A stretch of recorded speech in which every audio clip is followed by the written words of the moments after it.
Hi. Good morning everyone. ఇవాళ నేను మీకు అందరికి పిల్లలకి రాగి మాల్ట్ ఎలా ఉపయోగపడుతుందో చెప్దాం అనుకుంటున్నాను.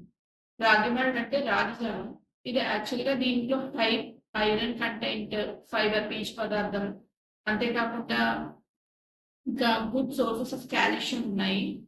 సో, ఇది పిల్లలకి ఆల్టర్‌నేట్ డేస్‌లో ఇస్తూ ఉంటే వాళ్ళ ఇమ్యూన్ సిస్టమ్ రోగనిరోధక శక్తి పెరగడం, అంతేకాకుండా ఎవరైనా పిల్లల్లో ఐరన్ డెఫిషియన్సీ ఉంటే వాళ్ళలో ఐరన్ డెఫిషియన్సీ పోగొట్టి హెల్తీ మాల్‌న్యూట్రిషన్ పోగొట్టి హెల్తీగా గ్రోత్ అవ్వడానికి, మళ్ళీ మిల్కీ టీత్ పోయాక పర్మనెంట్ టీత్ వచ్చే సమయంలో టీత్ స్ట్రాంగ్‌గా గ్రో అవ్వడానికి, వాళ్ళ నార్మల్ బోన్స్ బాడీ బోన్స్ కూడా స్ట్రాంగ్‌గా స్ట్రెంగ్తీగా పెరగడానికి బాగా ఉపయోగపడుతుంది. అందుకే పిల్లలకి ఈ రాగి మాల్ట్‌ని ఇస్తూ ఉంటే వాళ్ళకి హెల్త్‌కి గ్రోత్ అండ్ డెవలప్‌మెంట్‌కి చాలా బెనిఫిషియరీ అని నేను చెప్తున్నాను.